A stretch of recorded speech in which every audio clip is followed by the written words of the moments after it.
ناندرۍ څه دي؟ ناندرۍ دا دي چې یو طالب چارواکي له لوري د یو مزدورکار یا غریب یا او ملازم څخه پیسې اخیستل دغه ګرمه موضوع ده، خو حقیقت څه دی ویډیو را سره مخکې وګورئ. زه ګلبدین ما د غنخیل روغتون د موټر ساتونکی ما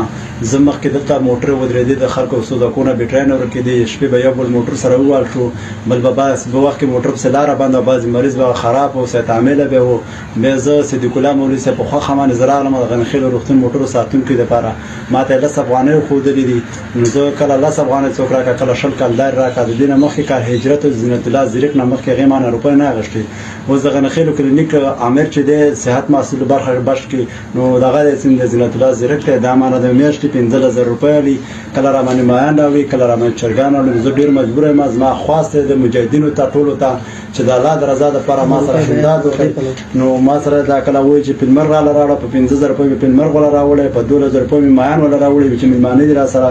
1.5 روپۍ چرګ راکړه سلات را راوړه ماستر را راوړه دفتر کې 10-12 کسان ورسره پراته دي نو زه ډېر وضعیت مجبور یم ما ټولو مجاهدینو ته دا درخواست دی چې دې ځای کې دومره روپۍ نه پاتې کېږي زه خو خدای مالنګ یم مجبور یم د الله د رضا دپاره ما سره امداد وکړئ چې زما د جواب بل څوک نلته ده زه څه وکړم کوم بله لاړ شم نو ته دا وګوره اوس 2000 روپۍ زه قرضدار یم زه کوم هلته لاړ شم د الله د رضا دپاره ما سره امداد وکړئ ټولو مجاهدینو ته مې دا درخواست دی ټول چې مجاهد را سره کښېني دا دې ولې کښېنوله دې خدمت مې کوه نو ولې نه کوم زه خو همدلته ناست یم د الله د رضا دپاره ټولو مجاهدینو ته مې دا درخواست دی دا زما دغه خبر والي ته ورسوه سید امیر رئیس ته ورسوه نو زه به څه وکړم زه ټوله اخرکې ته لښتي پاکوم اول مې که شپې 11 نیمې بجې راغی ما لښتیا پاکوم او بریک یې راته یې کړه ورسره او بریک یې راته ونیو چې ورکه میاشت پر 2000 روپۍ غم راله وکړه زه په یخنۍ کې لښتي پاکوم په موټرو ځایونه پاکوم دا صفایي کوم دلته بل څوک یې کولی نه شي که بل چا کولی دا مې روپۍ ورته پاتې کېدل نو زه یې ورته رالېږلم خو نه شي کولی څوک د الله د رضا دپاره دې غم وکړله ټولو مجاهدینو ته ولسوال صاحب ته ډګرمن صاحب ته والي صاحب ته سید امیر رئیس ته مې دا درخواست دی دې نه مې خلاص کړئ ښځه مې عالمه ده په شینوار کې پوښتنه وکړئ کوم غلط حرکت الحمدلله راکې نشته د الله د رضا ګورئ خبره څه داسې قسم ده چې په سوشل میډیا دا 2 ورځې کېږي چې یو ویډیو وایرل شوی په هغه ویډیو کې یو کس دی کس هم شینواری دی د غنخیل ولسوالۍ اړوند دی هلته هغه چې دی په یو دغه د ولسوالۍ د هغه اړوند کومې موټرې چې درېږي د هغوی ساتنه کوي ورسره لښتي پاکوي چې بیا د موټرو د درېده د پارکینګ په حسابه باندې 10 افغانۍ اخلي په حسابه چې دا د ورځې نو 4 څومره موټر راځي دغه هلته د صحت رئیس چې کوم دی زینت الله زیرک په نامه دی هغه وایي هغه کس دعوه کوي چې دغه کس له ما څخه یعنې باج اخلي باج نه اخلي خو مثلا په ما حواله کوي چې لاړ شه مثلا بازار ته لاړ شه مثلا دلته خدمتګار سړی بازار نه یو دغه سلاډ راوړه مېلمانه دي یا بوتل راوړه یا مثلا 1 کیلو غوښه د چرګ راوړه یو سره یو شی بل راوړه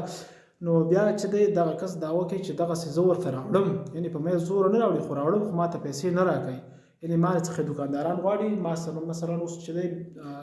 پلانکي دوکاندار دستانګي یعنې دوکاندارانو چې دی ما پسې پیسې جمع شوي دي اوس ټوټل چې دی 20,000 افغانۍ ما پسې راغلي نو زه دا له کومه کړم 20,000 افغانۍ ما ته دا راکوي زینت الله زیرک یعنې دغه رئیس یې نه راکوي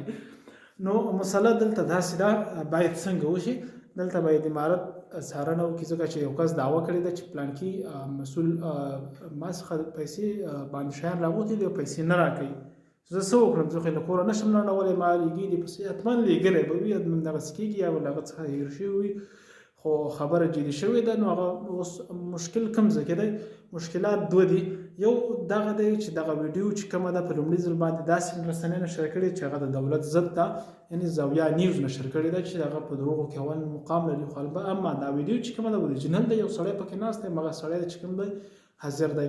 بل دا مسله ده چې دلته دعوه شوې ده په شریعت کې دا مسله ده چې مدعا علیه یعنې چا چې دعوه شوي هغه کس به حتما محکمې ته راغوښتل کېږي ورځي به بیا چې دی دغه چا چې دعوه کړې ده دغه کس دا به سره د شواهدو راغوښتل کېږي یعنې په دې کس دعوه ده یعنې زینت الله زیرک چې دی دغه رئیس دی نو که چېرته دغه دعوه په دې ثابته شوه او دغه شیان یې ترې غوښتي وو نو اوس خو هغه بیچاره سره داسې ثبوت ویډیوي ثبوت هم نشته خو بس لګېلی به یې راغلی دی تللی دی یو شی راوړی دی مشر دی بس ویلي ځه د پیسې به راکوي د به مغاګین کول چې شوکاته دننده شوي او دې نه قرضونه غوښتل شوي دي که چېرته دغه په محکمه کې په زینت الله زیرک باندې دغه ثبوتونه هغه شول نو محکمه به دا ځای چې تر څو دغه پیسې لنډې کړي په آینده کې دا کارونه کې نور دومره غټ جرم هم نه دی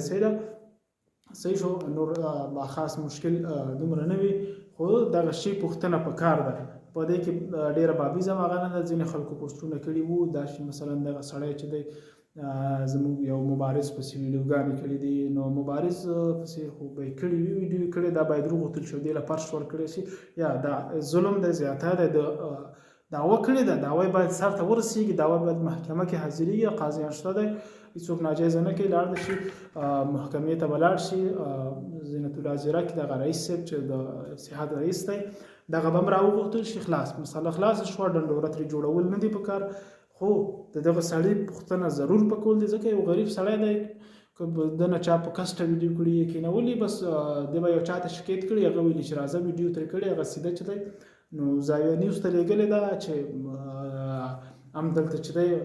د پوښتنه باید جدي وشي او رسمن ویډیو ترې وشي که ورسره شوي هم وي دولت چارواکي ورته راشي او دغه ویډیو چې دی مخکې هغوی سره چې دی